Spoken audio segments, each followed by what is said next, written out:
Is Mrs. Kansi here with us or not? In this forum? Mrs. Kansi? I can hear you and see you, yes.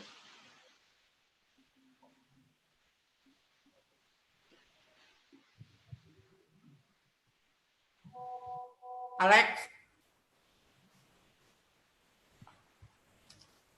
Hello, can anybody hear me? Yes, sir. Yes, sir. Yes. At what time should we start?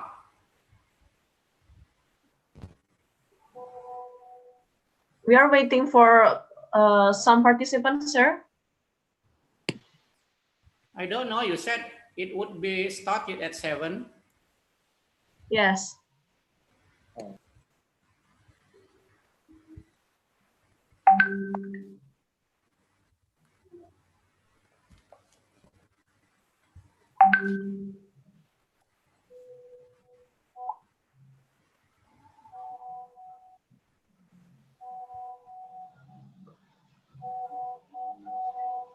Okay, Sinta, time is yours.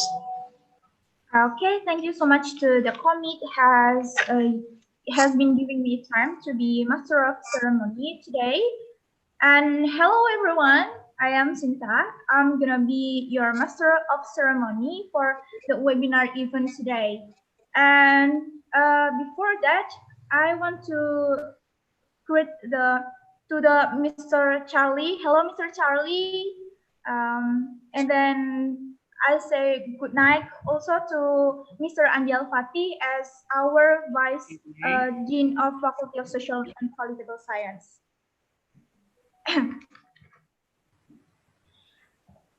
Assalamualaikum warahmatullahi wabarakatuh. Waalaikumsalam warahmatullahi wabarakatuh. Peace be upon you. Hello, everyone. Hello. The Honorable Leader of Sriwijaya University, the Honorable the Dean of Faculty of Social and Political Science, University of Sriwijaya, which be representative by the Vice Dean of PC Punsri, Mr. Dr. Anjal Fatih, MPA. Then the Honorable Mr. Charlie Lamento, Global Hope Network International, United Nations Chief Representative, the Director of the Global Hope Network International Criminal Law Policy and Touring Center as our speaker for today. Then I say to all of webinar participants, this is our privilege to have you all in this night. And welcome to this webinar event with the theme International Talk, Democracy at United Nations. Ladies and gentlemen, before we start this webinar, please allow me to read the rules and regulations of the International Talk, Democracy at United Nations.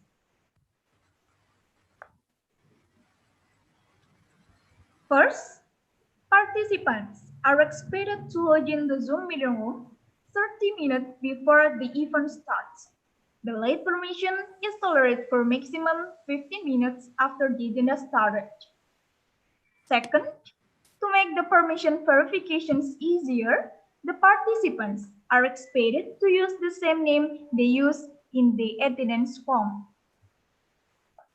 Third, ensure that the internet, visual, and audio are in stable connections.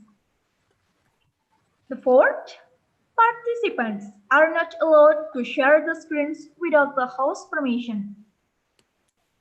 The fifth, the committee has an authority to control the accessibility and configuration of our controls as like microphone, video, volume, and chat for each participant in the Zoom meeting room. 6. Participants can ask and give their responses from the chat column addressed to everyone or using the raise hand feature with the format name _institution_question. Ladies and gentlemen, you can give the question in Indonesia or in English. Second, the moderator will read the questions and responses from participants in the Zoom chat column during the discussion or question and answer session. P8, if there is time left, participants can deliver their questions or responses directly to the speaker after being placed by the moderator. 9. E-certificates are only intended for the participants who join the webinar from the beginning till the end and have filled in the attendance list and e-certificate form 20 minutes before the event closed. The last rule, participants may join the webinar via YouTube streaming.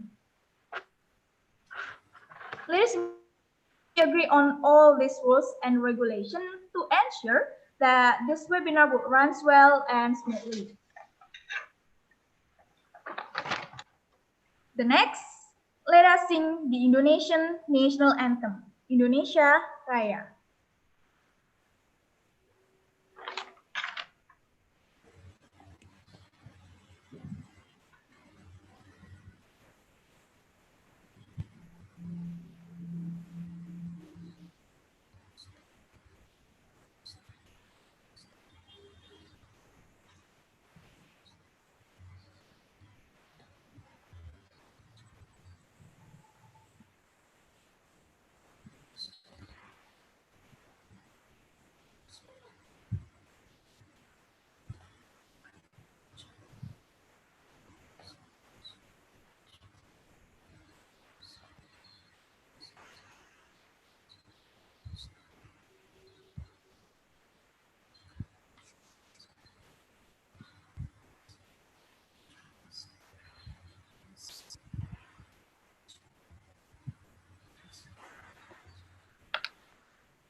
Okay, thank you so much. Bravo. Ladies and gentlemen, we are now continuing to our next agenda, that is about greeting.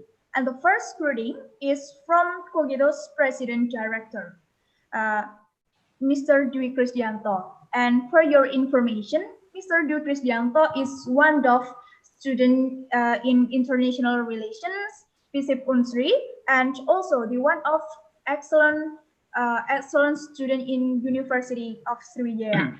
So without any further ado, please welcome and join us, Mr. Dwi Krisdianto. Assalamualaikum warahmatullahi wabarakatuh. Am I audible? Before I start my speech, I'm so sorry. I can't use the camera due to electrical problems in my home. I'm so sorry once again. It's okay. All right. Good evening, ladies and gentlemen, Her Excellencies, the Indonesian Ambassador for the Republic, Madam Kensi Dwi Ekaningsih, His Excellencies, the Dean of Faculty of Social and Political Science, Sriwijaya University, Mr. Professor Ki Agus Muhammad Sobri, Magister of Science, His Excellencies, Vice Dean of Faculty of Social and Political Science, Mr. Andial Fatih, MPA, His Excellencies, or keynote speaker of Cogito International Talk, Mr. Charlie V. Lamento from Global Hope Network International. First of all, I'd like to express my heartfelt thanks to Madam Ambassador who attend this webinar organized by Cogito. Secondly, I'm thankful to Mr. Charlie who has taken this opportunity to be an extraordinary keynote speaker in our agenda Cogito International Talk 2020. Thirdly, I'm thankful to Mr. Professor Ki Agus Muhammad Sobri, Vice Dean, and all faculty members and lecturers who have supporting Cogito International Talk, widely held by Zoom meeting app. I'm thankful to all the representatives of student organization in Sriwijaya University and all the invitation. Then I'm thankful for the outstanding teamwork of official committee who has working hard and dedicating themselves to create this event, especially for Tim Panitia International, led by Mr. Alex and Ms. Anissa, and also Pandita Paramestis Cabinet and all staff. Dear ladies and gentlemen, my name is Dwi Krisdianto, a President Director of Cogito Fisip Unsri. By this welcoming speech, I'm proudly to announce you that Cogito International Talk is our first webinar, as long as this organization have been established since 2018. But it doesn't mean that it's impossible for us to hold an international webinar in a pandemic era. As President Director, it's an honor for me and my team have successfully invited Mr. Charlie, who will talk and share with us in this platform. We do believe that Mr. Charlie is a very busy person as the Director of Global Hope Network International and as GHNI's United Nations Chief Representative. But a few weeks ago, it was our first exciting day for my team to create this event because Mr. Alok brought a good news that Mr. Charlie is willing to share with us through this platform. Ladies and gentlemen, we know and we do understand that Mr. Charlie had motivated people a long time ago before he delivered his speech today. It was proven from the enthusiasm of the participants who came from all across Indonesia and also some international students from our neighbor country, Malaysia and Australia. Wow. And it more than 900 registrants are joining this event in only 3 days open registration. That was exciting, ladies and gentlemen. Ladies and gentlemen, this webinar was set under the theme Dream of Working at the United Nations. And what comes first to our mind when we heard that voice or we look that word? Maybe people are gonna think about future. People are gonna think about ambassador, or people are gonna think about international cooperation or anything, but not just all the points that I mentioned. This webinar aims to build our knowledge and interest in the world of work in the global scope and global issues currently being faced. I hope by this event, we can taking a good chance to understand what global need to the younger generation like us, not only ask about how to work in the United Nations only, but also take your paper and take your pen and don't forget to write down what global need to a younger generation, because it's gonna be important thing to do, because it's gonna be important to be a better person at the end of the day. Finally, without further ado, that's all my speech. I'm sorry for any mistake and just hope for everyone stay and enjoy the webinar. I thank you. Wassalamualaikum warahmatullahi wabarakatuh. Waalaikumsalam warahmatullahi wabarakatuh. Thank you to Mr. Dwi Krisdianto had delivered your speech. And the next, or the second greeting will be delivered by the Vice Dean of Faculty of Social and Political Science, Mr. Dr. Andial Fatih, MPA. Ladies and gentlemen, please welcome Mr. Dr. Andial Fatih, MPA. All right, thank you very much. Bismillahirrahmanirrahim. Assalamualaikum warahmatullahi wabarakatuh. Waalaikumsalam warahmatullahi wabarakatuh. Good evening, everyone. I'm Dr. Andi Alfati, MPA, Vice Dean for Students and Alumni Affairs. Here, I represent the Dean of Faculty of Social and Political Sciences, Professor Dr. Sobri, who cannot be with us because she has another activity. First of all, I would like to thank Allah for His blessing that today we are healthy and happy and can attend this very important program in form of Cogito International Talk Show entitled Dream of Working at United Nations. Secondly, I want to extend my gratitude and my high appreciation to the students of International Relations Department through their scientific group called Cogito, led by Dwi Krisdianto and also Alex Patrice and others for their creativity, activeness, and creation to make this show happen. Thirdly, and this is very important, I would like to thank and extend my warm welcome to the Honorable Dr. Charlie Lamento for his availability to be the speaker in this program. I know, Charlie, you are a very busy person due to your many positions, among others, as the Director of Global Hope Network International Criminal Law Policy and Training Center, and also as Senior Law Lecturer. Last but not least, I want also to thank the Head of International Department, Dr. Azhar, lecturers, and all the students who participate in this program. I hope you guys get a lot of benefits from this show. Regarding this program, here, the international talk show entitling Dream of Working at United Nations officially begun. That's my opening speech representing Professor Sobri as the Dean of the Faculty of Social and Political Sciences of Sriwijaya University. I hope you have a nice talk. Thank you. That's all my short opening talk. Bless you. Thank you. Okay, thank you so much for your speech, sir. And we are as commit asked you to open this webinar event also. Mohon untuk membuka acara webinarnya sekalian, Bapak. Sudah tadi sebenarnya. Oh, iya. Just now I said, ya, that this international talk show entitling Dream of Working at United Nations officially begun. Bravo. Okay, thank you. Thank you, sir.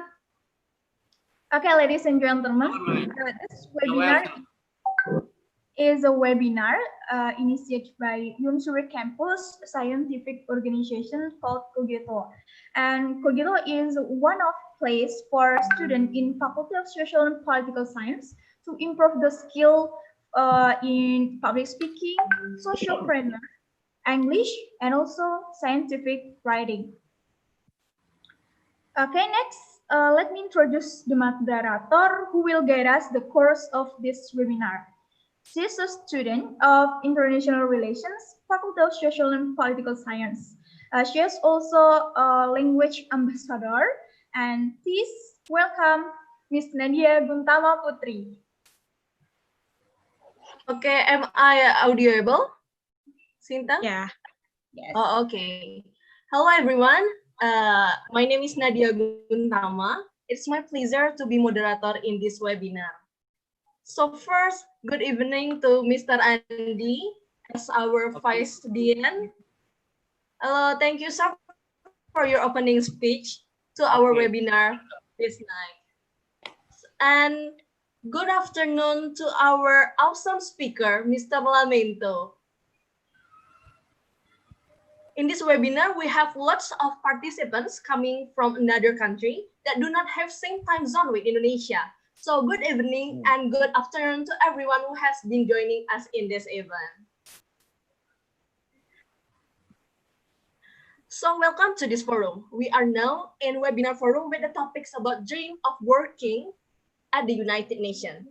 As our host said before that this is webinar is held by Cogito.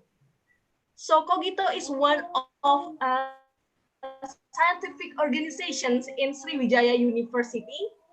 And I hope that we're gonna have an insightful forum this night. And of course, I hope this event will run orderly and well. So all the participants must obey the rules read by the host earlier. So before we go, let me first greet Mr. Lamento. Hello, Mr. Lamento. Yes. Yes. So, Do you hear my voice? yes. Right? Clear. Can you hear me okay? Clearly? Yeah, we can hear you. So before we go, may I explain about your CV? So Mr. Lamento is an accomplished international human rights lawyer and founding director of Global Hope Network International's criminal law policy and training center that is based in Geneva, Switzerland. So we are very delighted to have you here, Mr. Charlie Lamento. Actually, it's so sad that we only have around 30 minutes to deliver your material. And a reminder for all the audience, all the participants, for those who has question, please kindly write down below on the chat box with the format, your name, your institutions, and of course your questions. And so the committee, the substantial committee will choose 3 best questions. Maybe it's clear for the format of this of the questions. Yes. Okay. So without any further ado, the floor is yours, Mr. Charlie Lamento. Okay, good. Thank you so much. Can you tell the attendees that I created an outline for them and they could have a copy of the outline and the PowerPoint slide presentation because it has the important links for them to contact to look for employment or internships at the United Nations or other international organizations. So I'd like to make sure that they have access to both of those materials. Do they know, does everyone know that? Ya. Wonderful. Okay. Jadi pada malam hari ini, Mr. Charlie Lamento akan menjelaskan kepada forum bagaimana mengenai bekerja di United Nations ataupun organisasi internasional lainnya. Maybe you can share your Nadia. Ya, karena ini memang acaranya dalam bahasa Inggris, jadi nggak perlu diterjemahkan. Jadi biar ada habis waktu ya. Oh, all right, sir. Okay. Okay, go on, sir. So I would say Salamat Malam Indonesia. Assalamualaikum.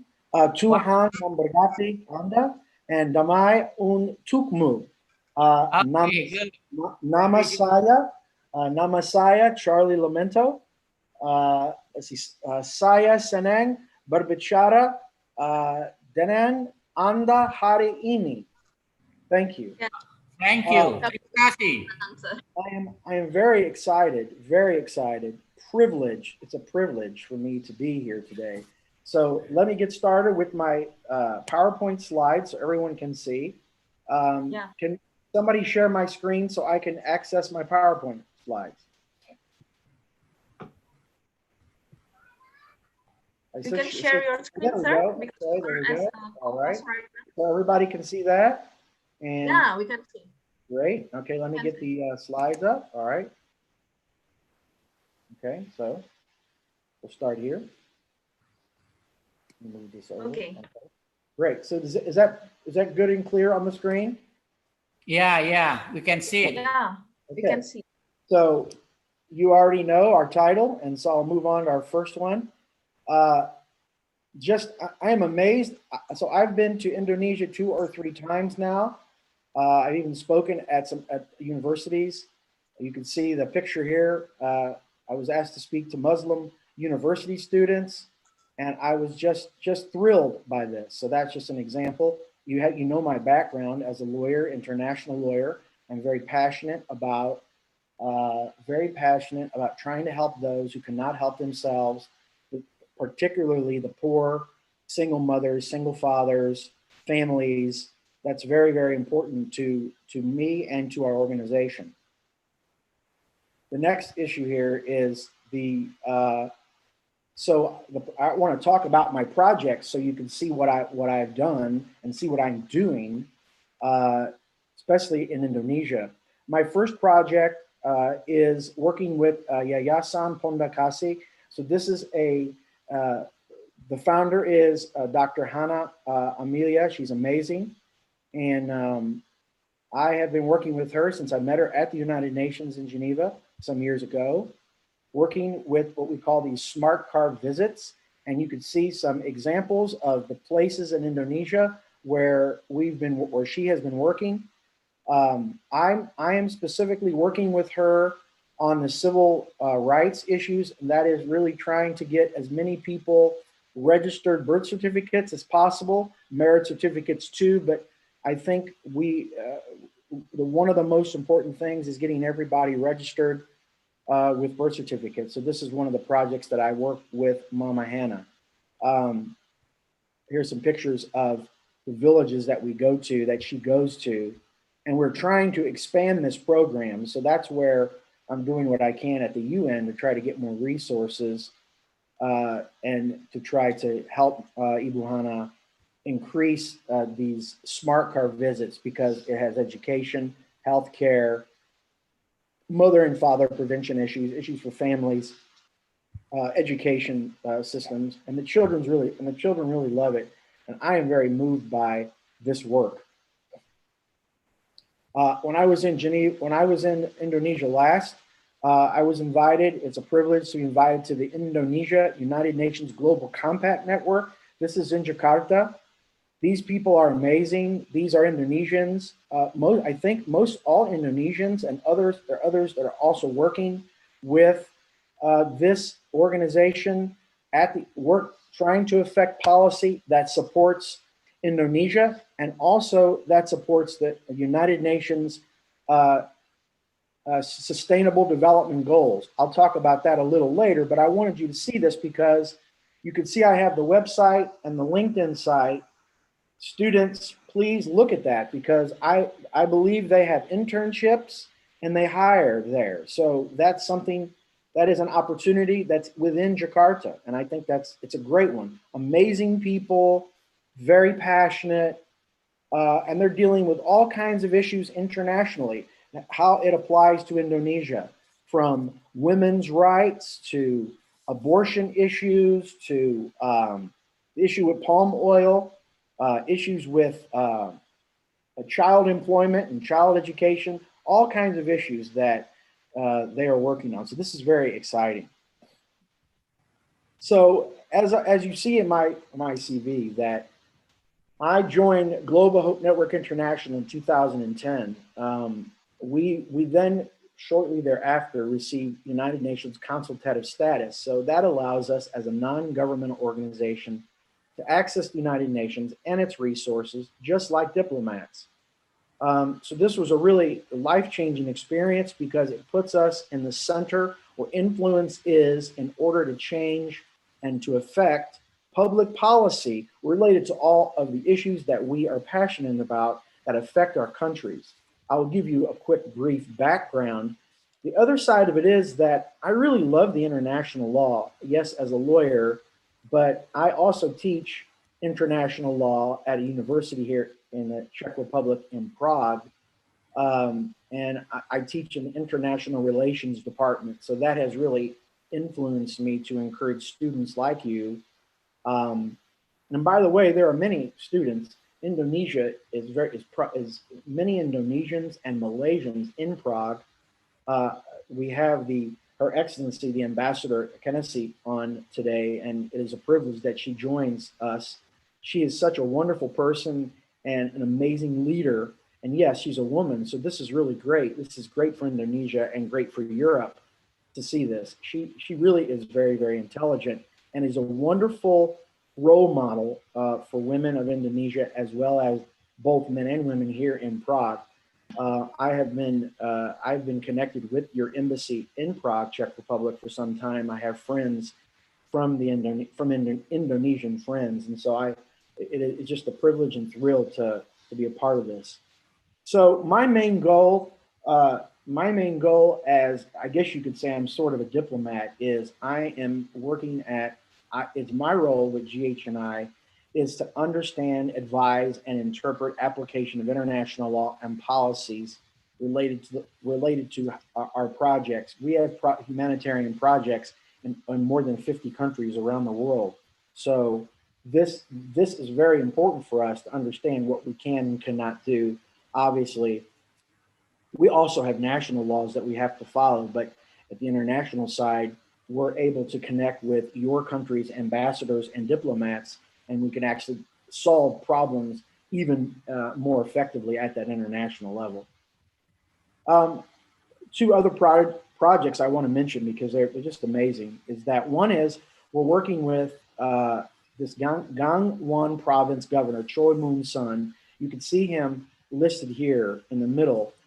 This is a peace initiative with North Korea. So Gangwon province is the only province in Korea that borders north and south. So there are two governors, one for the North Korea side of Gangwon province and one for the South Korea Gangwon province. And we are representing Choi Moon-sun, the South Korean governor, in order to create projects to build one peaceful, unified North Korea. They have their challenges, as you know. I also, when I'm working there, we are going to try to create what we call a United Nations Peace City in Gangwon province. So that's going to be something that I think is life-changing for both North and South Koreans.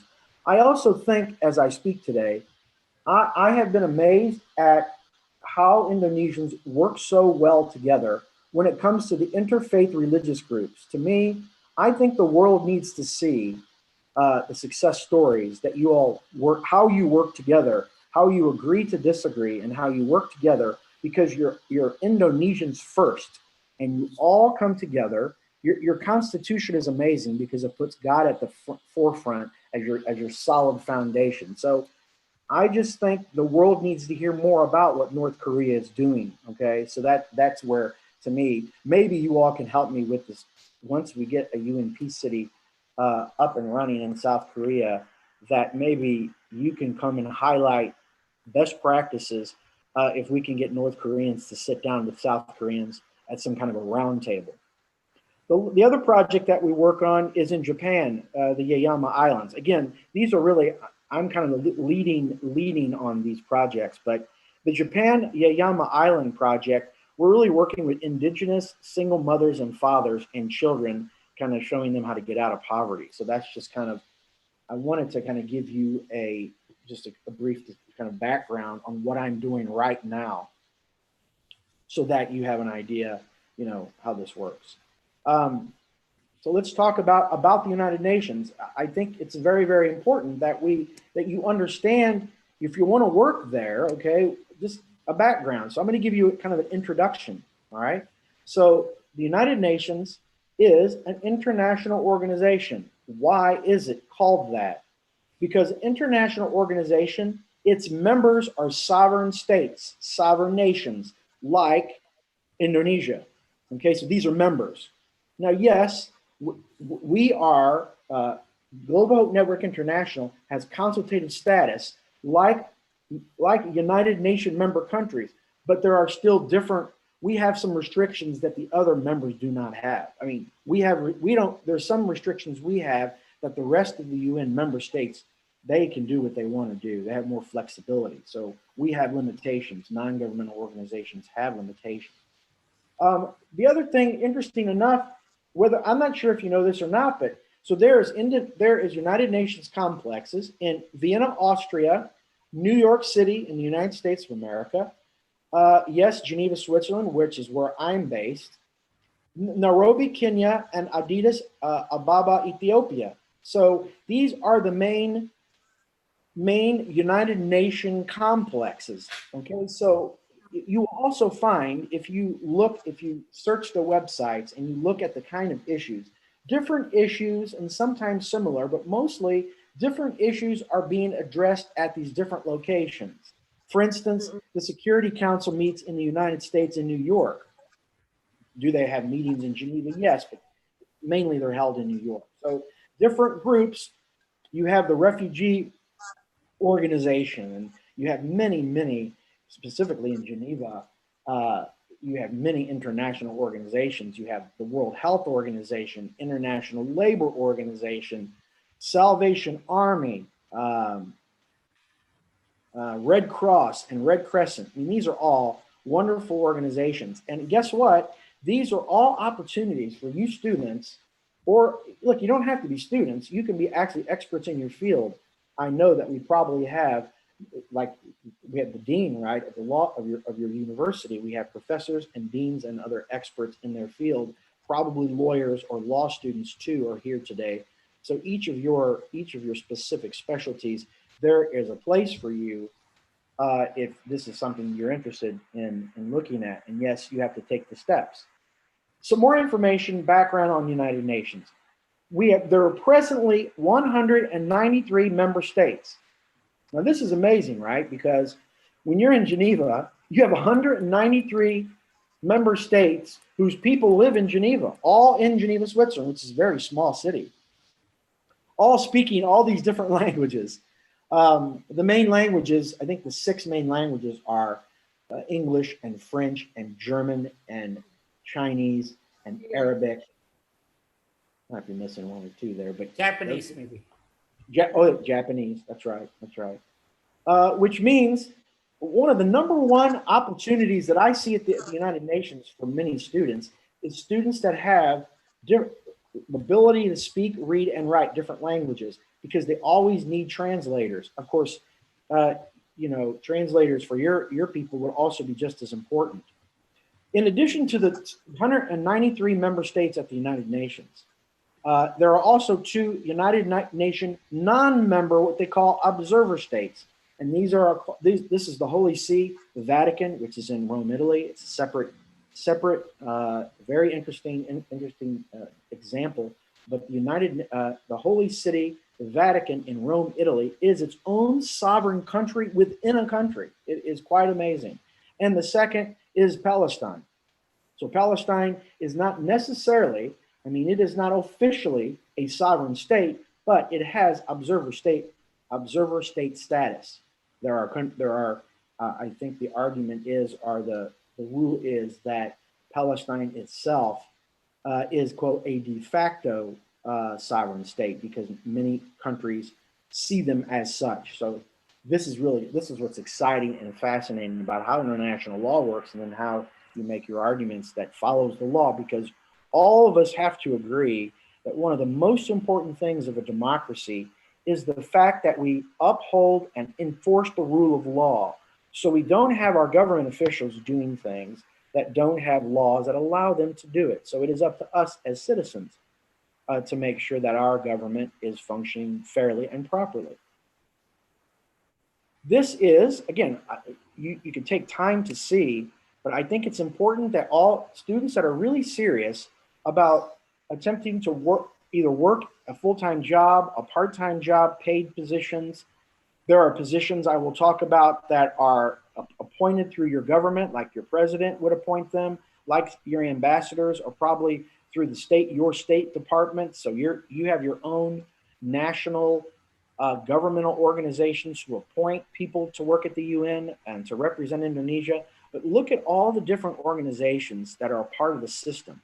I mean, look here to the left, you have General Assembly, Security Council, Economic and Social Council. By the way, Indonesia I'm going to show you this in a minute, but Economic and Social Council, Indonesia just got a new seat on there for 4 years. This is an amazing, powerful position for Indonesia, because Indonesia is also struggling with their own issues related to palm oil and some of these other environmental things. This is going to give Indonesia a foundation where they can defend themselves fairly and properly with decision makers at the UN. You have the Secretariat. You have the International Court of Justice, which is an international criminal law, which is another fascinating fascinating organ, a part of the United Nations, and then you have Trustee Council. But if you look at all of the subsidiary organs, like you have the Human Rights Council and the Human Rights Commission meetings that are held every year. I mean, those are amazing. You know, I had talked to Alex about this, and Dean Andy, I also proposed that what I think is amazing is that if we can get, it'd be great to do like a 1 or 2 week seminar. Students that would want to be interested in this, I could come there and we could do something at your university that gives the students background at the international law and policy, talks about the United Nations and how they can actually, what can they do in order to take steps, both nationally within Indonesia. There are lots of non-governmental organizations like the one I talked about earlier that I visited. There are some others I will talk about as well, but I think we're doing something like this in Korea, in South Korea. And I find it amazing because I guess I'm shocked by the fact that, or surprised, I'm surprised by the fact that how many university students have hardly any background on understanding international law and policies and how they affect their country. Because in my mind, based on what I see, it's very, very important. So that's something I think I would be interested in helping you facilitate if this is a passion or if this is an interest that you have.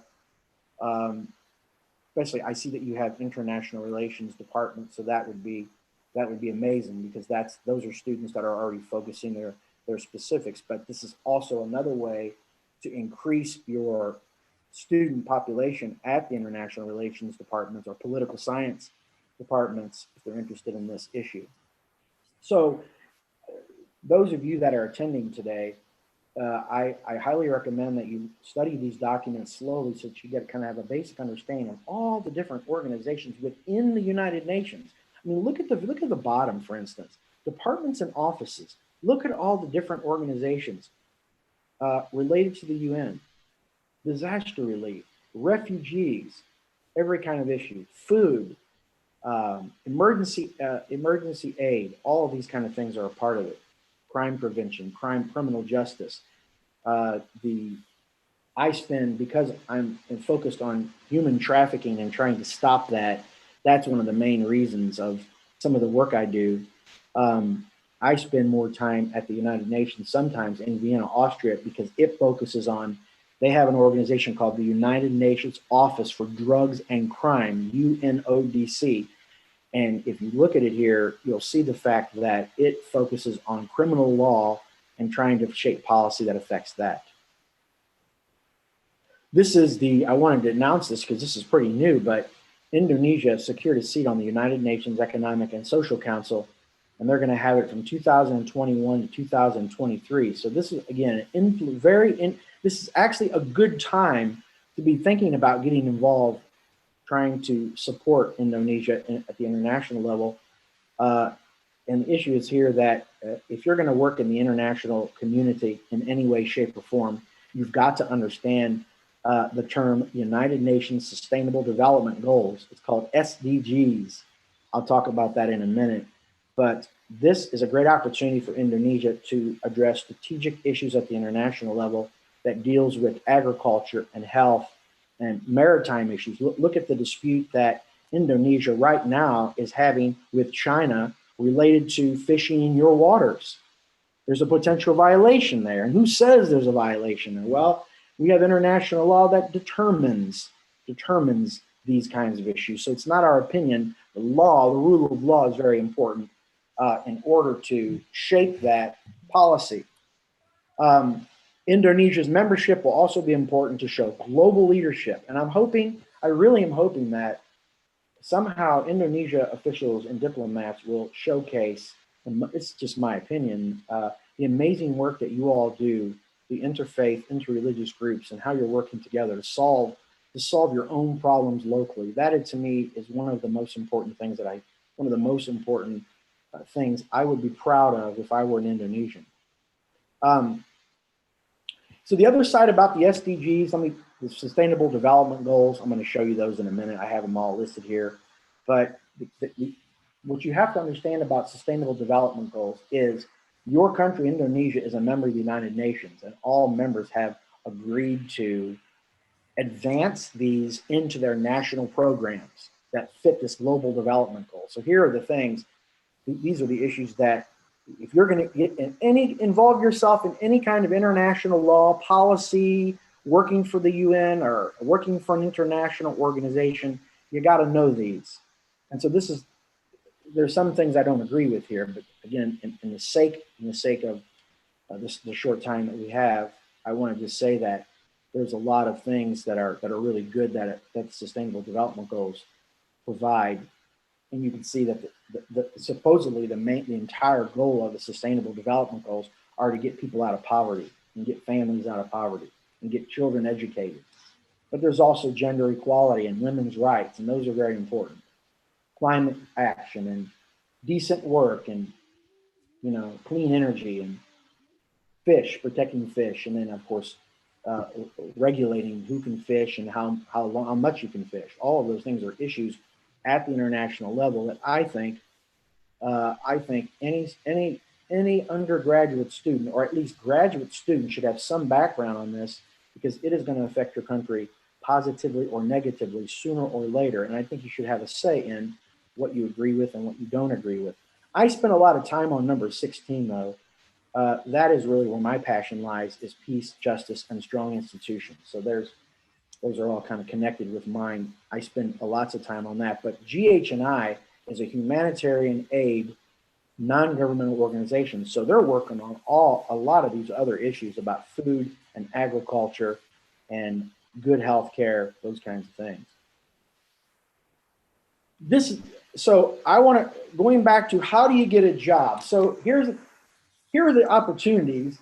These are the type of opportunities that you have either at the United Nations or international organizations who are a part of the UN. And that is, as I said, the WHO, International Labor Organization, World Trade Organization. Gosh, there's tons. There's just many, many. And I've listed some really key websites for you that you can look at. So there are full-time and part-time jobs. There are paid internships and there are voluntary internships. Now, let me just say that, yes, if you're going to live in Geneva, Switzerland, it's quite expensive. But here's the truth. The truth is that if you want something bad enough, whether it's Vienna, Austria, whether it's New York City in the U.S., or whether it's Geneva, anything is possible if you're willing to make the sacrifices. But I've listed here some websites that actually show you all the different jobs that are out there and the kind of qualifications you need in order to go after and to apply. You sign up as a member to this UN website, and you got to be careful because there's a lot of scams on the internet that try to say that we have jobs at the UN, and they're not really legitimate sources. So be careful. That's why I've given you the official ones. The second thing I have here is see also jobs and internships at other international organizations. So this site talks about jobs that are involved in all the other organizations. So if you go back to this United Nations system, look at all these organizations at the top up here, General Assembly. I mean, there's lots of organizations, specialized agencies, the IMF, International Monetary Fund. They're giving loans to countries that need money. UNESCO, UPU, WIPO, World Intellectual Property Organization, the World Bank. So each of these issues, geography, what's the weather experts that deal with weather? There is I can't think of the name of it, but each organization is functioning in order to shape policies and best practices at the international level, and then the member state United Nations countries, like Indonesia, will take these policies and then try to implement those into their national legislation.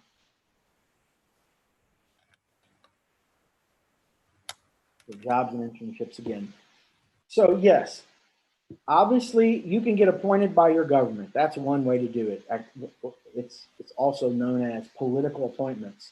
So if you are involved in the political party that is leading your country, that you can be appointed politically. That's one way.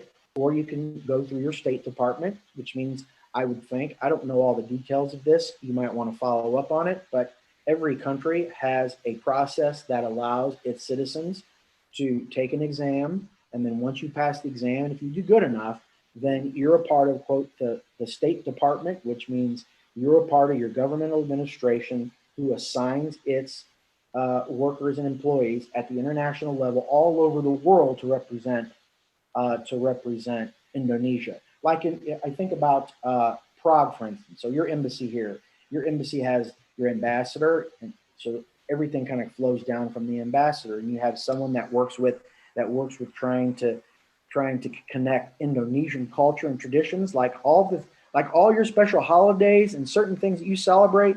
The embassy here has wonderful parties and celebrations when you all are doing it in your country to showcase Indonesian traditions, Indonesian customs, and the food. By the way, I love your food, totally love your food. But my friends that are Indonesian always invite me to the embassy for these functions, and it's quite amazing because, again, you have Indonesians that are stationed at the embassy in Prague, Czech Republic, in Geneva as well, Switzerland, and they're dealing with culture and business. Some people represent the business aspects of Indonesia and try to connect, like Europe. If you're in Europe, you're trying to connect European businesses to do business in Indonesia, and you're trying to get Indonesia interests planted in Europe. So this is really great. Now, I also, as you saw from my CV, that I have my own law firm. So part of the work that I do is I work with business people,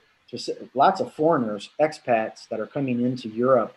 Czech Republic is one of the best places to start your business. So I show them how to set their business up in Europe so they can function through all the 27, 26 countries now after Great Britain leaves the European Union. So again, please look at these websites carefully. Look at where you fit in to see if you have the experience and knowledge. It's going to start there, and then look at these opportunities with other international organizations. I'm going to give you some more information because this is going to be some really good stuff for you that'll kind of cut away at all the confusion sometimes when you're trying to decide if you have no international law background, like where do I start? So that, I think that's part of my job today, is to make sure that I give you some really good resources. Are these the only resources? No, they're not. But this is really a great start because it'll give you background on what you need in order to see where you fit in this. And of course, your universities can also help you with this. I think that's another interesting thing is trying to get. I always love to do this with the students from Indonesia and other countries, including South Korea, where we work. Where we have a project is trying to showcase the university. If we can get students from the university to help us with projects, then your university gets acknowledgement at the UN and at the international level. And I think that's important because it provides more credibility to you that you're getting involved in expanding what your university is doing at the international level, in addition to the national work that you're doing at the national level.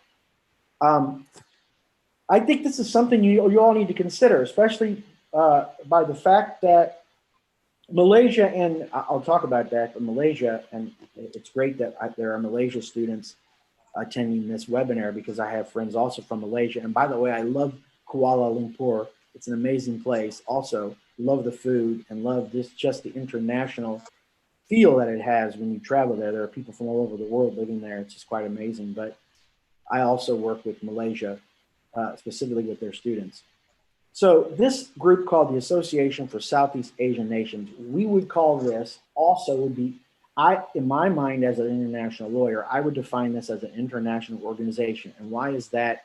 Because again, the members of this organization are sovereign countries. Look, Indonesia, Thailand, Myanmar, Cambodia, Laos, Vietnam, Singapore, these are all sovereign country members. And the office I found out, is actually in Jakarta, one of the main offices. So look, you all, don't count out the working for the ASEAN organization, because this could be the stepping stone before the United Nations, because this is what we call a regional regional international organization because it's limited to, Southeast Asian nations, right? And some nations are not a part of it, but I just think they're doing some amazing work. And I think it's true if you want to look at this from an international relations perspective, I would say that in order to succeed in anything that you're doing, you have to keep the lines of communication open. And the fact that countries working together to try to settle and to try to prosper economically and other issues, it's really good that they have this group. So I'm very supportive.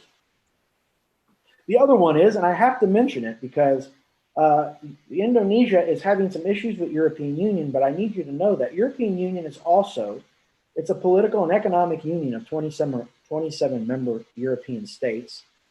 Great Britain is leaving, by the way. You probably have heard Brexit and some of these other things, but the fact is there's going to be 27 nations. The main offices are in Brussels, but they have other offices in other places. In 2009, the European Union signed, I call a treaty, a partnership cooperation agreement that deals with covering trade, investment, human rights, and climate change. And so I think it's smart, and I think it would be just as important for you to consider working at the European Union, which again is an international organization that influences Indonesia, could have a negative or a positive influence. And if you were there representing Indonesia in some way, shape, or form, that would be a good thing for Indonesia. And so I've listed here also the websites that you can look at more what they're doing with Indonesia, as well as the European Union job website. It talks about jobs just like at the UN. You could work at the United Nations offices. Most of those are in Brussels, Belgium. It's an amazing place, of course, but that's something that I think you should at least consider, because these also can be like the ASEAN, like working for Association of Southeast Asian Nation international organization. Working for the UN could be a stepping stone that leads you to the United Nations itself, or other international organizations that are situated in Geneva or Vienna or New York. And yes, don't cancel out Africa. I mean, Africa has its own challenges. So sometimes I think it's true that I never ever thought that I would be involved in projects in Korea, Japan, Taiwan. I've done work in Taiwan, but that's where the opportunities presented themselves. So I had to learn about the culture, and actually that prepared me for other Asian cultures, so that I could understand, what is appropriate, what is not. And that by the way has been fascinating for me, is to learn how to walk humbly, to be a humble lawyer, a humble teacher. And I really love encouraging students or other people who are passionate about certain issues to try to help their own men, women, and children. Look, we need each other here, okay? So I, like you, part of my life is sharing my knowledge and experience with others so that they can help themselves and help their countries. I highly recommend this kind of work. And I would say, I have no doubt in my mind that some of you watching today will become just as influential in this way. And then you will encourage other Indonesian students, and some of you that are from Malaysia, same way. More and more Malaysia students are coming to Europe. Okay, so again, I want to speak about that because I think it's important for you to know. Be encouraged. Never give up. You must be persistent. You must work hard, and you must take sacrifices. And I don't think any of you are afraid of risk and sacrifices. You're the most amazing people. I've never seen such an amazing work ethic. I love the smiles. I mean, I think those are the big things that stick out every time I visit Indonesia. I wish the traffic was a little better, by the way, especially Jakarta. It's horrible, the traffic, the cars and scooters there's just millions of them, it seems. But other than that, just an amazing place, amazing people. I'm just so thankful that I get to work with you in any way, shape, or form. How are we on time? Am I okay? Do we have, how much more time do I have? Nadia? still like Is it the 10 time in? minutes, 10 minutes more. 10 minutes? And next, for question and answer sessions. Okay. All right, so let me just give you this, and this is important. I think, again,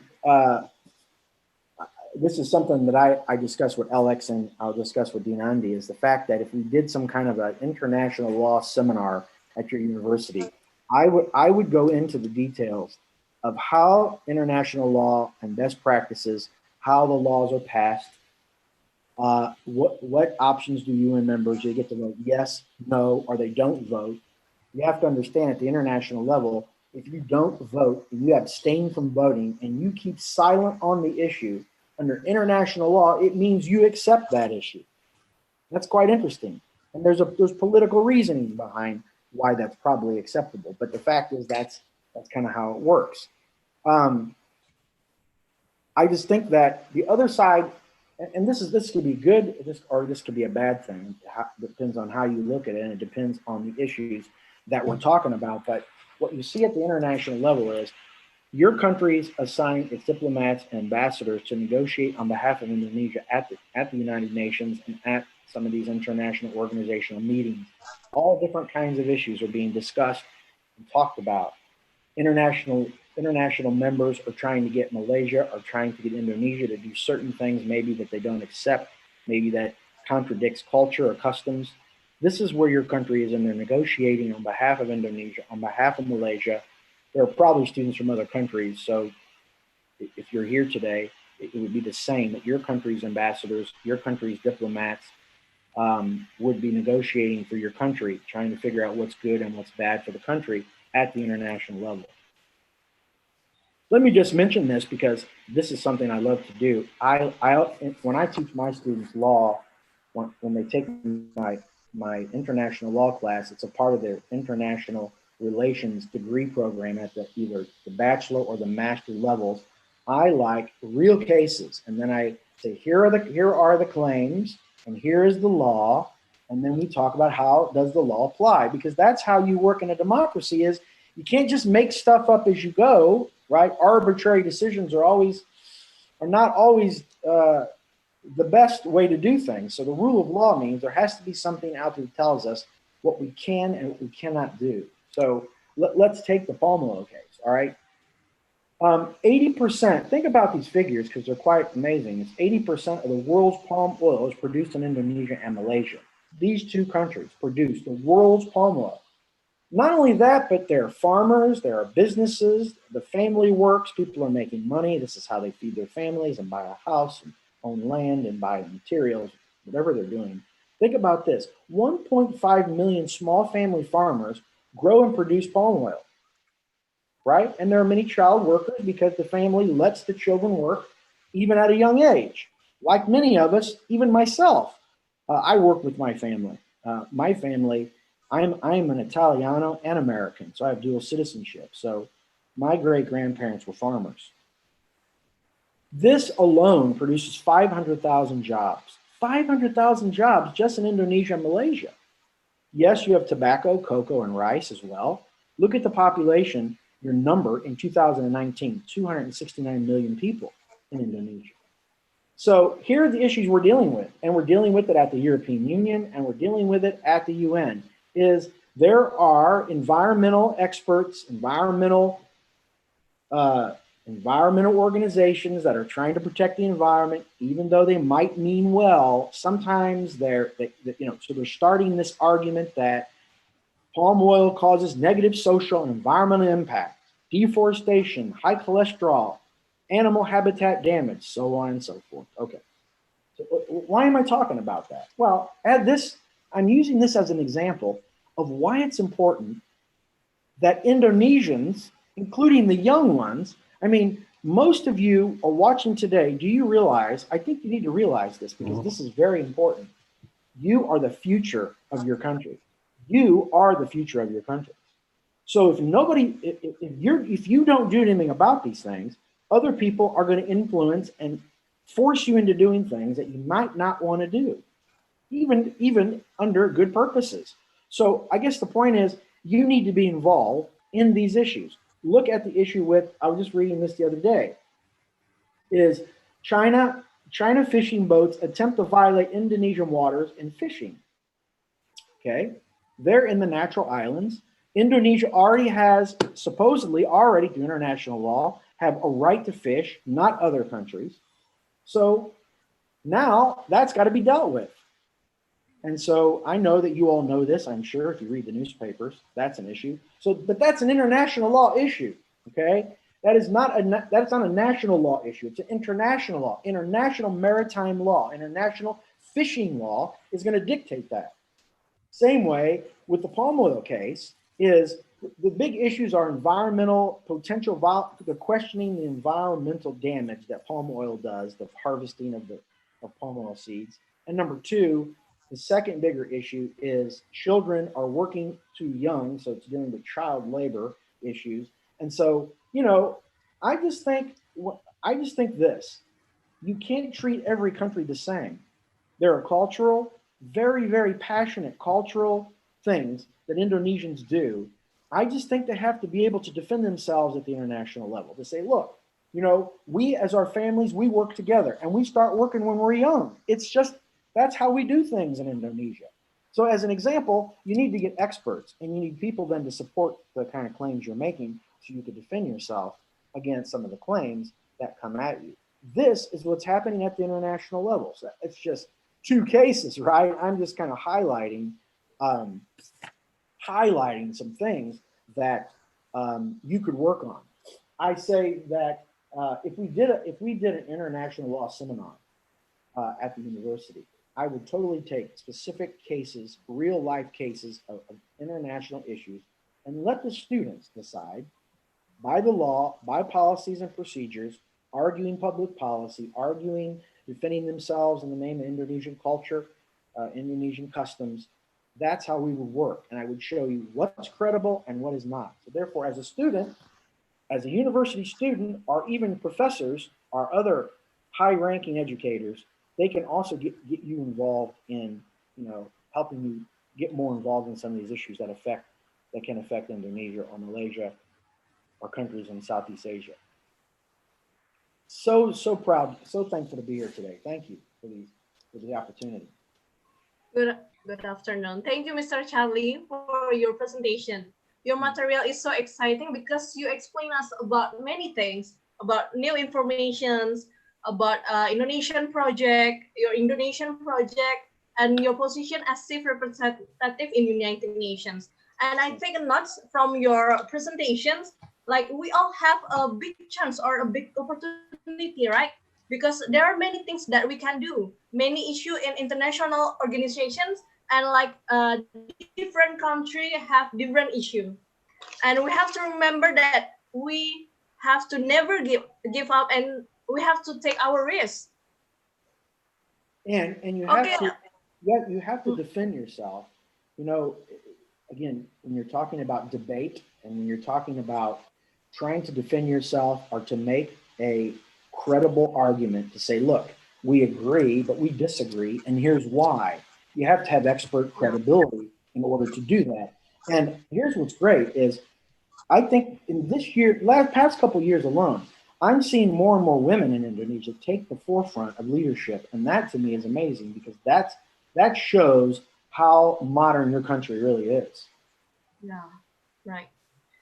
Okay, Mr. Charlie, so it's now time for question and answer. Because during your presentation, there are many questions written by participants in our chat box. Okay. And the committee sent me some questions they choose before. Okay. So the first question is from Mr. Indra Pujianto from Indonesia University, Universitas Indonesia. Okay. The question is, I'm highly interested to work at United Nations bodies, especially UNDP. However, when I see job requirements on job portals, like Impactful, Uncareer, and etc., I can see that mostly requirements of UN jobs are not entry level friendly. So they require high a high degree and working experience. So how can a fresh graduate like Mr. Indra Pujianto get accepted to work at UN? And what are things we have to learn and prepare to be the best applicants? Thank you, Mr. Charlie Lamento. So you can answer that. Yes, yes. I'm going to take this off. You can go back to share. We could take the sharing screen off. I'll stop sharing so you can just see. That'll make it easier. Okay. So his question is right. Some jobs require a lot of experience. Entry-level positions. So this is your strategy. One strategy is trying to work for one of the international organizations, like the one I mentioned, in Jakarta, or the Asian organization, or some local. The other way to do it is to look at Geneva, Switzerland, or Vienna, Austria, or New York City, and work for an international organizational office before going to the UN. They take interns. They take students right out of undergraduate or master degrees. Students also that are attempting to get their PhD. So what I'm saying is, you got to take small steps. I think it's true that telling this a student that is interested in diplomacy, international relations and diplomacy, which I think is very important. I have to believe most of the universities have that degree program, and that it's good if you're involved in that, getting that as your education. From that undergraduate degree, then you go and do internships. I call them internships, and try to get paid if you can, obviously, internships at these organizations that I've mentioned in this PowerPoint presentation. So I think that's where you start. I think, again, you need to look into your own rules and regulations. What does it take to work for your State Department? And that is, again, your State Department, so usually I don't know your constitution well. I think your president appoints ambassadors for the embassies all over the world for Indonesia. I think that might be true. I don't know that for a fact. You need to confirm that. But all the other jobs, all the people who work for the embassies, those people took a test, probably applied to your State Department, and then they were appointed and they were brought to the embassies in different countries. Now, when you're working for your embassy or a consulate, the Indonesian embassy or an Indonesia consulate in other countries, foreign countries, then you get to understand what's going on, and that is another stepping stone into the UN. So here's another way to get into the UN. You have to remember this. You have to think outside of the box. I want to make sure that I make that clear. What does that mean? Thinking outside of the box. Your path to the UN might be different than others, and you have to be open to other options that get you close to it. Okay? I wanted to work at the UN, okay, even before I did what I was doing now, but I never had, it seemed like, with all the background I had, the door was not open. So I joined a non-governmental organization. We then got consultative status, and now I am the representative at the UN for them. So I'm in the UN now because I took that path. Okay, look at Pondok Kasih, Ibu Hanna's organization, Indonesia NGO. Okay? That organization, if students work together, can help get that organization consultative status at the UN. That would be very big time credibility for that NGO, that Indonesia NGO. But somebody needs to fill out the application, work with Ibu Hanna, and that could be something you would do. And then somebody would then be in charge of going to the United Nations to represent Pondok Kasih, NGO, Indonesian NGO, and then also be involved in the discussions. And every year, NGOs like us, we get to go to the Human Rights Council meetings. So we get to really find out what's going on. And there are many people, a lot of young people from Indonesia at those meetings. I see them, and from Malaysia too. So last but not least, this is another way to get in, is if you learn another language and then you apply as a translator at the UN. So you literally are in the most high-level meetings, translating languages that you know to the specific people that get on your channel. I mean, they have almost every kind of speaker, even dialects. And I'm sure Indonesia has how many languages? Like many dialects, right? You have one official language, but you have dialects. Well, they have that at the UN too. So that is a way that I think you can enter the United Nations, is get a job as a translator. That is very, very smart. It's another option. Then once you become a translator, then you could learn what's going on there and then transition to something better or something more important that you love once you learn how the system works.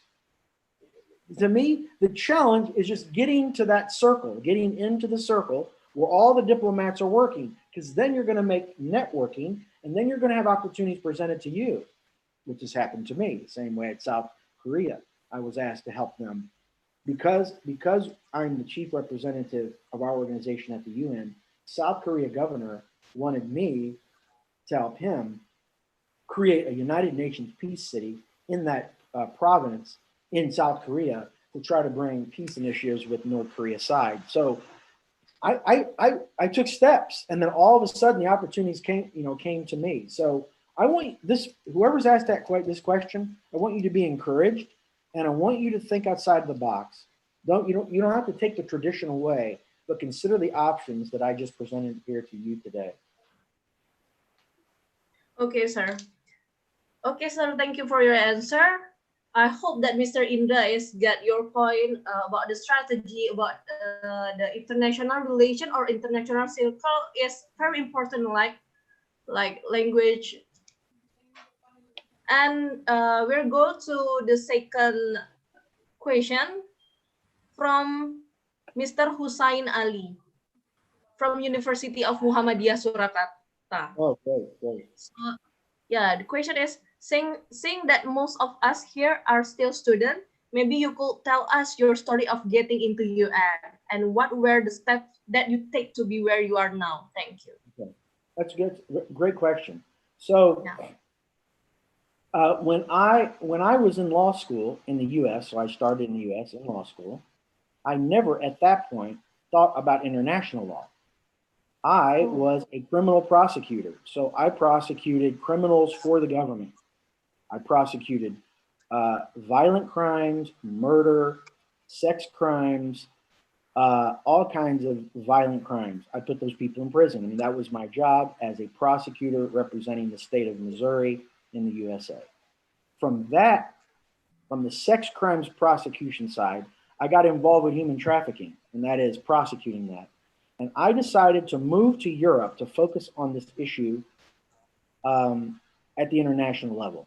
That is why I took the chance. But I started in 2007. Think about this now, okay? I started in 2007, but it wasn't until 2012 is when I first was able to help the Global Hope Network International, who I work for now, to get the UN consultative status.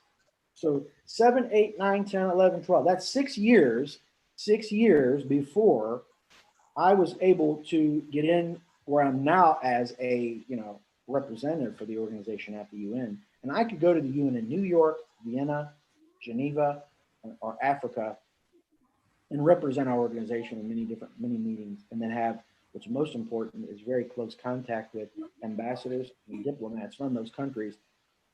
It's always our hope, and I eventually look forward to this. Is once I'm going to be spending more time in Geneva, I will go and speak to your diplomats and your people in Geneva, Switzerland, and talk about maybe there are opportunities where we could work together to get students to come, where you guys can help our Swiss NGO in Geneva, as well as be a part of, somehow be a partner, us partnering with the Indonesia embassy or consulate in Geneva. So there's opportunities there.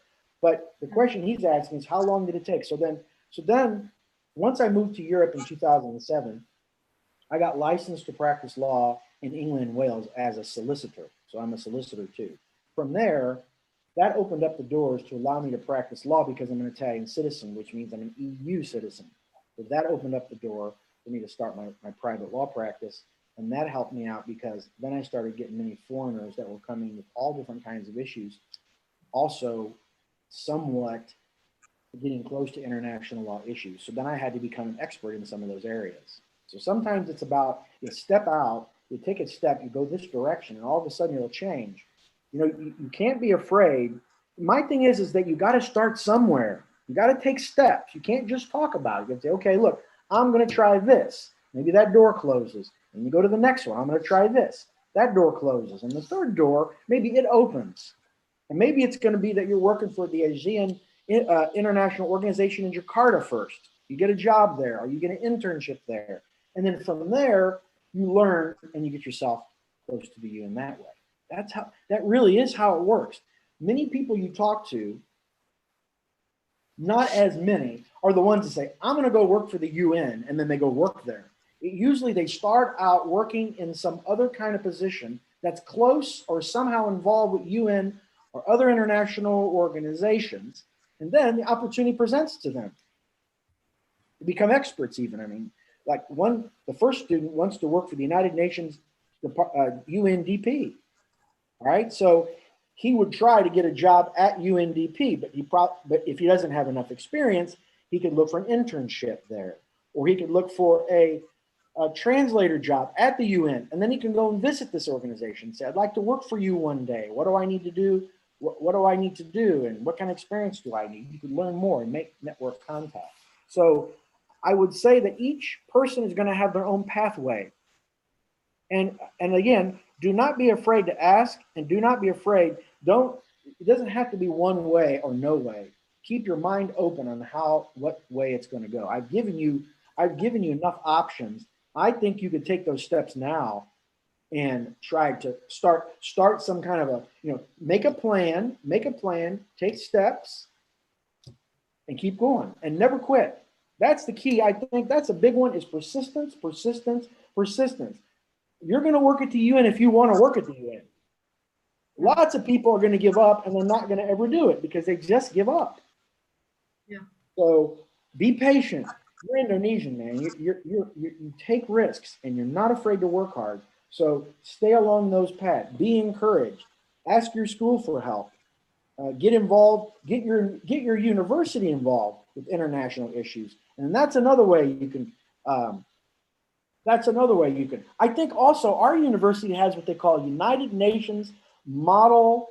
There's a United Nations model project that the universities, like, they actually show you how to deal with passing a resolution or a declaration. So I think if you're students at the university, you should take the ball and ask your university, can I get our university involved with a UN mock, UN Security Council, or a General Assembly meeting?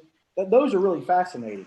So these are ways that you can get yourself walking down that path to get to the UN. Okay, thank you, Mr. Lamento. So in this evening, there are many participants asked to ask you directly and want to talk to you directly.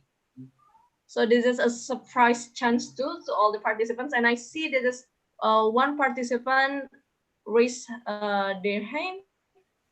Oh, okay.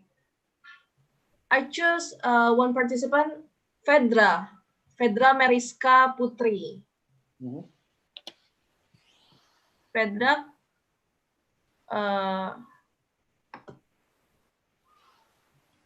I think this is a good opportunity to also. Okay. Can you? Okay. Sorry, can you hear me?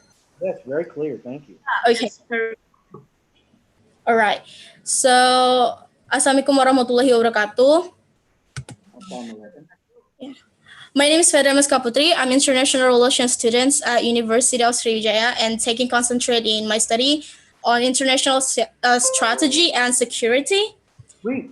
Yeah, great. Okay. Yeah, so I'm really interested on, the missions of Global Hub Network. As you know that the mission's Global Hub Network about to create a world where sex trafficking, sexual violence against children, human trafficking, forced slave labor, and any other human rights violations are non-existent or trying to eradicate these issues. I would love to mention about this one case of human trafficking, that also including sex trafficking and sexual violence against children, for example, in Bangladesh. As we know that Bangladesh is one of a country where they have the biggest brothel in the world. Let's say one of them is Dauladia, where the prices of a woman is very cheap. I mean, the cheapest in the world, and also very worst prostitute practice, where they are trafficking young women and children to work as sex workers by force. Like from some of the documentary videos and news or articles I've ever read about it. And recently, of course, these people affected by the COVID-19. I want to know, like, is there any global hope network humanitarian projects about this issue, and how it's work, you know, between global hope network that, of course, have this kind of a network with the United Nations to work and could be effectively eradicated in this kind of issue? Thank you. So, yes, amazing question. You are in you have a very great, a perfect degree program for a student that wants to get involved in international relations. Okay, so once you get that done, then that is really a good shoe on for you to take next steps. Like you, I'm very passionate about human trafficking, and that is stopping that. So as a former prosecutor, so I tried murder and sex crime cases when I was in the U.S. And I also work with a lot of countries like the European Union. I was able to consult and provide my opinions on the first few drafts of the human trafficking laws that were passed in Europe, the European Union. So, you know, you never really know okay, so if that is your passion, and I think it's important, this is a good point to talk about that, is each of you might have different passions for different things. Some of you might be wanting to support and wanting to focus all of your energy, education, and talents on advancing women's rights or advancing children's rights or protecting children. That's my big deal is anti-trafficking, stopping trafficking of women, children, men, stopping labor trafficking, stopping sexual abuse of children. All right, so from an international perspective, what I did was, okay, so being in Geneva, working in the conferences and working with individuals, that's where I was led to Japan. That's why I was led to Indonesia to help Ibu Hanna with Yayasan Pandakasi. She's doing amazing work in Indonesia, and a big one is, I think you all would agree, and you have to understand the importance of this. If you don't have a birth certificate, you have no citizenship. You can easily be kidnapped, which is what's happened. I remember I was in a place called Palembang. That makes sense, Palembang, Indonesia. And I heard that the fact that they were having issues related to, because there were so many kids that didn't have birth certificates, that those kids were being taken. I understand that. So that's kind of my approach from that perspective. But I'm focusing on public policy as a lawyer. That's right. You can do the same, and you don't have to be a lawyer, by the way, that you could do the same. But you're trying to join an organization, you know, there are some people say, well, why don't you work in the USA, or why don't you work in Italy on this? Well, opportunities haven't presented themselves really. And so my focus has been Europe and abroad. I have had some issues. I've got to go to Bologna, Italy, and talk to the students at the law university there about it to get them inspired and encourage them. But each of these steps that you take, this past week, I was on a webinar dealing with human trafficking in South Africa. I sit on the board of an African child rights or anti-trafficking NGO in South Africa. And so I work with them on trying to shape policy, because each country's got kind of different things. I mean, like you say, like Bangladesh is a bad one. You hear Vietnam is a bad one. The United States of America has horrible numbers, unacceptable, offensive numbers.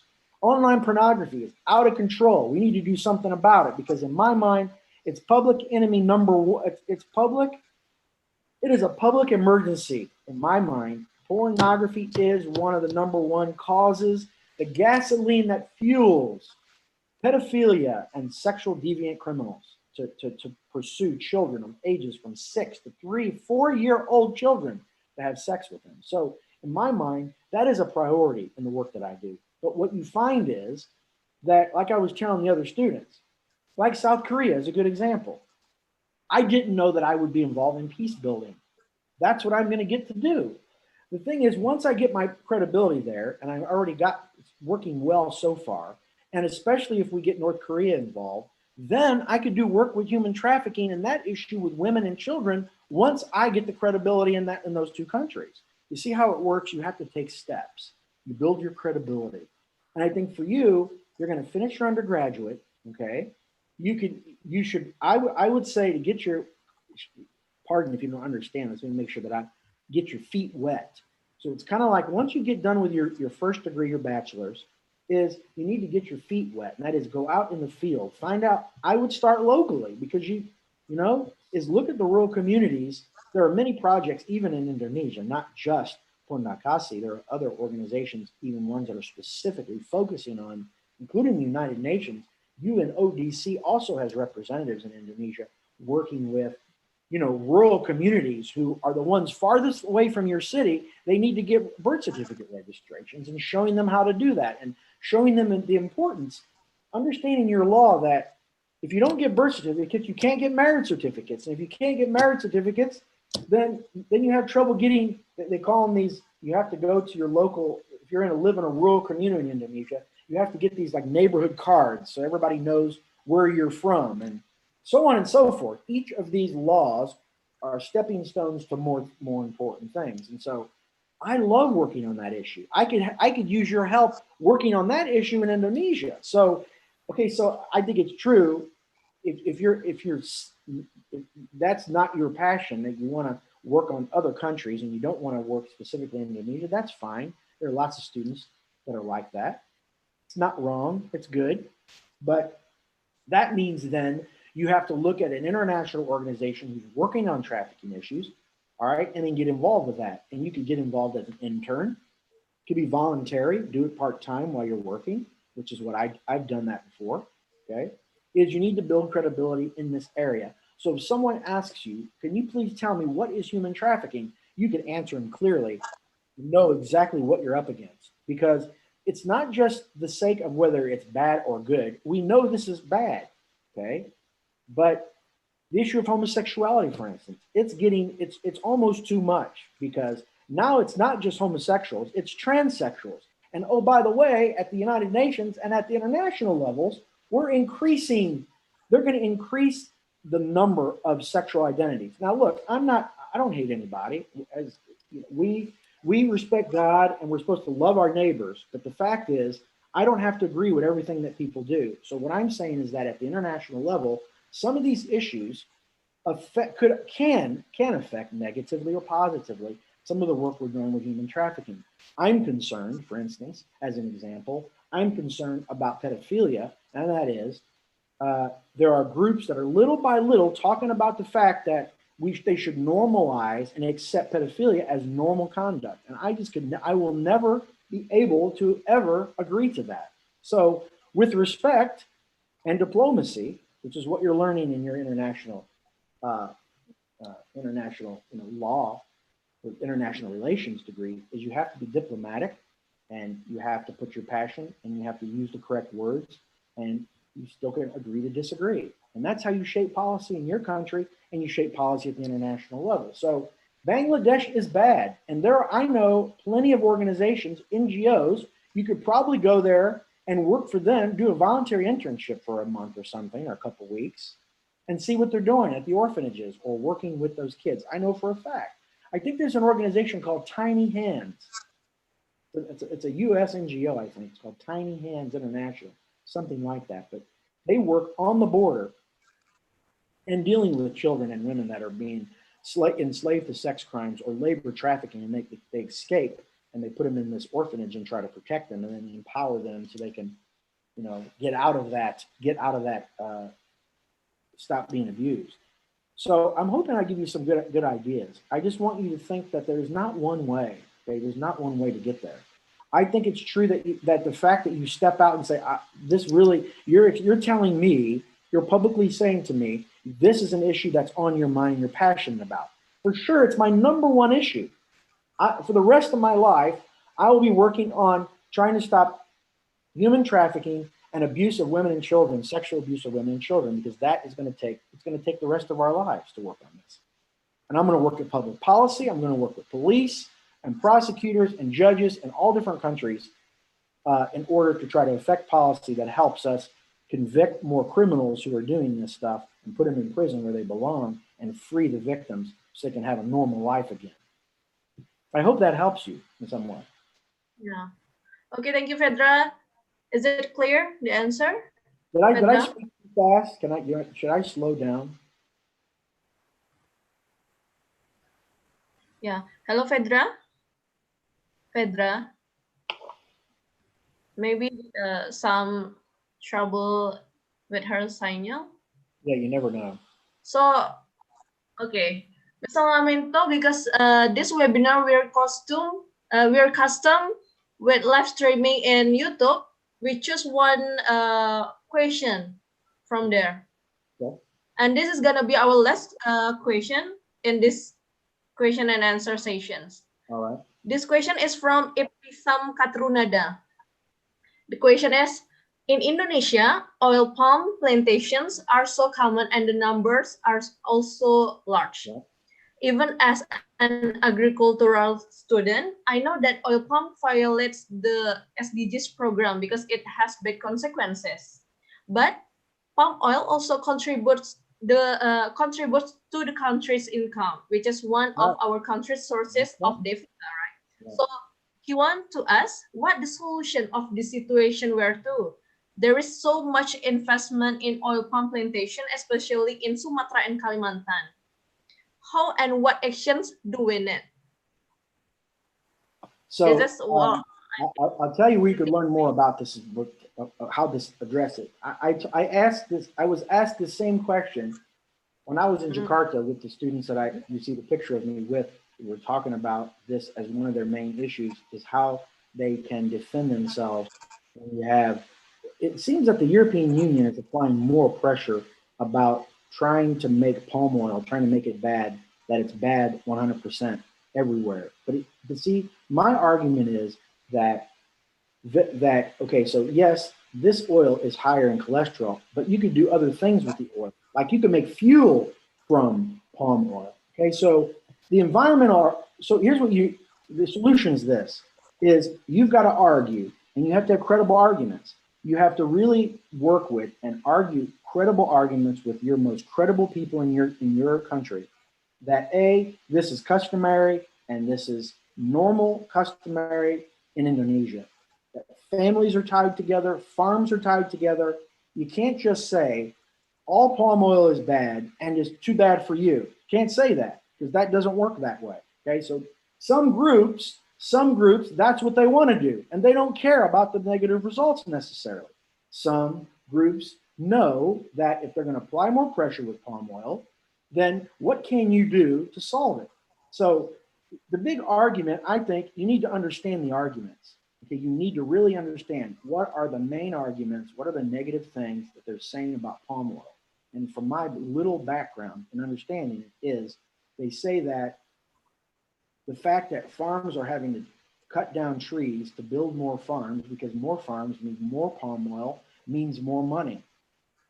Okay, so then from the fuel perspective is the fuel made from palm oil is supposed to be very pollutant, has high pollutant rate. So that means then palm oil farmers, cocoa, tobacco, what were the other, those other farm agricultural products that are big. But again, palm oil, as I said, 80% of the world's palm oil comes from Malaysia and Indonesia. So you can't just say, sorry, we're not using this anymore, all right?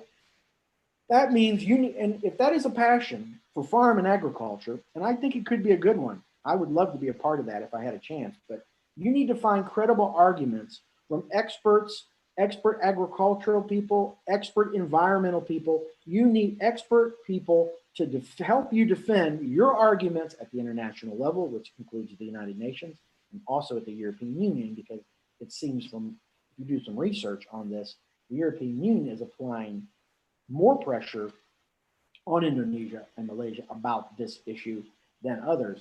So you've got to find what are your best defenses? What's the best credible defenses that help you make your argument? The other issue that I know a little bit about is related to children working so young on the farm that they miss school. So yes, that's true that we want those kids to get education, right? We do. But at the same time, the family's got to eat and pay their bills. So the family's got to work. Okay. My great grandparents were this way. All the kids worked. Okay. You don't get to just do nothing. So there needs to be some technology. Maybe there needs to be online school, right? Where these kids could do online school at their home if they have internet access. I mean, this is going to cost money, of course, but the fact is, those are the two big issues that I understand that the international community continues to criticize related to palm oil farming. And so, as I was telling the students when I was there in Jakarta, I said, you need to make sure, and I said, you know, finding experts is not so difficult because there are probably plenty of experts in Indonesia that could say, yes, we can make the argument that weakens their argument that this is bad. Here are the good things we can do. There are probably ways to purify palm oil as well. I think you can make soap out of it, and there's other products I think I'm hearing you could make from palm oil. So those are understanding how that works gives those farmers other kinds of alternatives in how to use palm oil and how to use it, how to harvest palm oil and then what to use it for, whether it's for fuel or whether it's for cooking oil or otherwise. Does that help? Yeah. Okay, thank you, Mr. Lamento. There are so many questions here, but we are so sorry we cannot answer all because we are running out of time, sir. Now perhaps you can deliver closing statement for this agenda. We give you 3 minutes. Mr. Lamento, the floor is yours. So thank you again for letting me speak to you today. I want to encourage you. I want to encourage you to go after your dream. I want to encourage you to do whatever it takes to make this dream come true, whatever sacrifice it takes. I mean, within reason. You have to respect your family first, and you have to respect God first. You need to pray. If you're a praying person, you need to pray. You need to ask God for help because you can't do anything without God, I don't think. It's my personal opinion. So that's important. Make a plan, take steps. And the way you get to the UN may not be the same way that you think, but you'll get there eventually if you take these steps that I have highlighted for you today. I need people to help us with our projects for sure with Pondo Kasi and Ibu Hanna's projects. And eventually, Ibu Hanna she works with the universities also. She does some wonderful work with university students in order to use. I think what's really wonderful is that university students are helping solve Indonesians' challenges in the rural communities where those people are kind of away from the central government. So therefore, that's important. I encourage you to get involved even in your own country. But if that's still not something you want to do, then start taking steps. Start taking steps. Yes, it's really great that you get an undergraduate degree in international relations. That's a good start. Or go to law school. You don't have to, but it's really great if you went to law school because that takes you to that next level of understanding public policy and how to actually draft it, and then understanding the pros and cons and how you draft good, sound public policy. Or maybe you want to become an ambassador like Her Excellency Ambassador Kanesi. I mean, she is amazing, right? And so she's actually setting the path for other women as well. And for the guys and for you men out there, we need leadership. We need family leadership, men that are willing to step forward and protect the family and look out for children and do those kinds of things too. So I'm encouraging you to do this. And so I'll set this last because I like action and I like to follow up. And that is, I told Alex about this. And I said, if this is something that you as a body of students are interested in, if we could do some kind of an international law seminar, I would say 2 weeks is probably appropriate enough. Do something there local at the university, the university that would accept it and agree to it, then I'll make time to come there. We could set up something because I remember I'm working on projects with Ibu Hanna in different parts of Indonesia already. So I could tie in my travels to do work with her as well as have that seminar. And another good thing is I love real life experiences. So I would for sure, if we had an international law seminar, I would talk about cases like the China-Indonesia fishing dispute or the palm oil dispute or other kinds of disputes that are international, and then have the students solve the problems at the international seminar, and then maybe try to apply that study to doing maybe a 2 or 3 day visit to one of the smart car visits in one of the remote villages in Indonesia, so we can do it kind of as a team. And I think the university would love to be a part of that. Our university, even here, loves to work on real problems and solve real problems, right? It makes your theoretical part of your education come alive, that you're really applying your theory to real life experiences to help people solve their problems. And you know what? That's the best work you could ever do. So I will say, God bless you, God bless Indonesia, and I surely look for a long and prosperous relationship with you, myself. Bless you. Yeah, thank you, Mr. Lamento. We're Yes, very Alex, glad to thank have you you, here Alex. and discuss with us. Yeah, and this is so sad because we only have a limited time. I know. But I hope that we can meet again in another discussion or another webinar. I bet we And will. once Yes, we again, will. yeah, once again, I thank you for your time, sir. Thank you for your presentation, your material, and for all the participants. Thank you for the attending, for your attention till the end of this webinar. There are so many committed people here from this beginning of webinar. And yeah, I hope we can make another discussion or another webinar. And I hope to see you next time again. I think we can.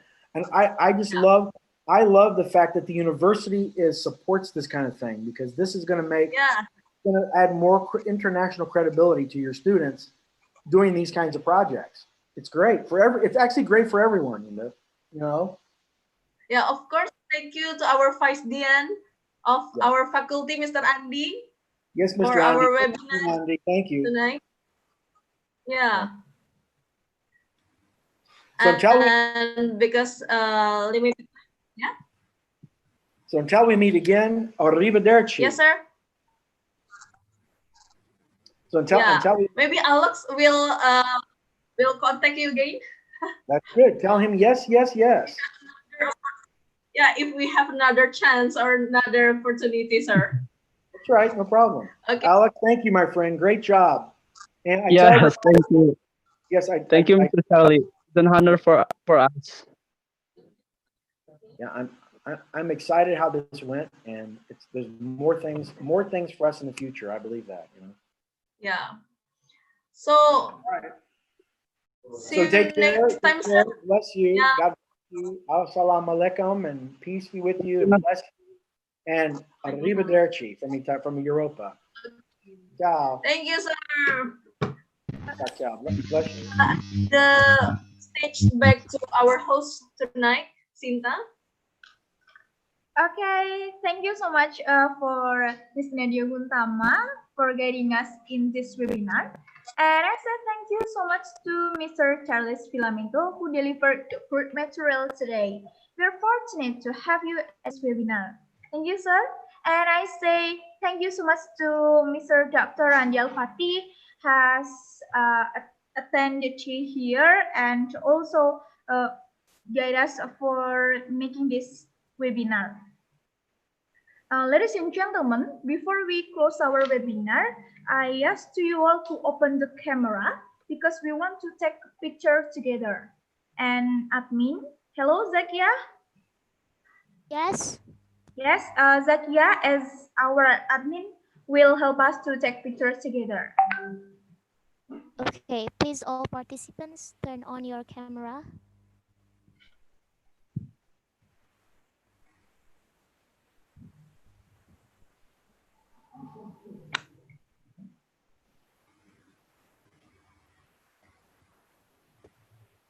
Okay, now I will count. 1, 2, 3, cheese.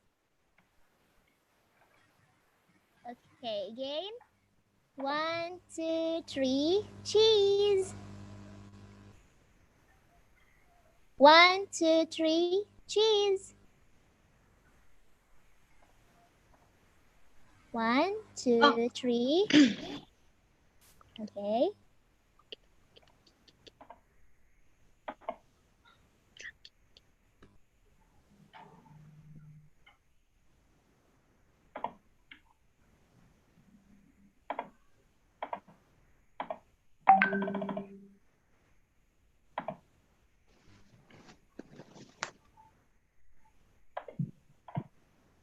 Okay, is it finished, Zaskia?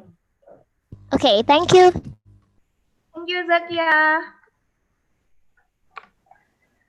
Excellencies, distinguished guests, ladies and gentlemen, we would like to thank you for your patience and participation until the end of this webinar.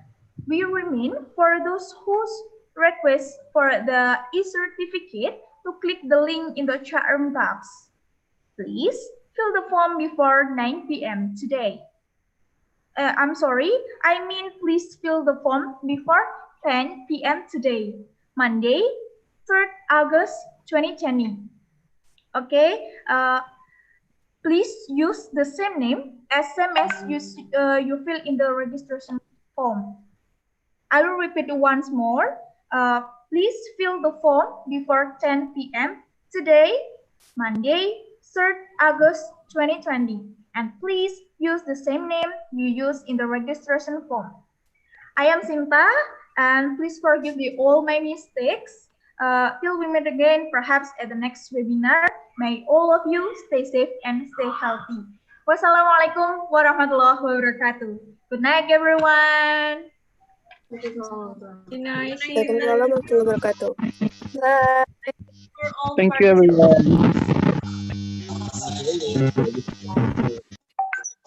Thank you, everyone. Thank you, everyone. Bye. All Thank participants. you. Thank you. Thank you. Thank you very much. Thank you. Samida. Gracias. Gracias. Thank you, everyone. Kamsahamnida. Arigato Salamat. gozaimasu. Allah mana Allah. Tiba. Ciao. Jangan lupa kunci. Bye. Wah. Assalamualaikum. Waalaikumsalam. Selamat cinta. Your certificate. Thank you. Dapat sertifikat. Ya.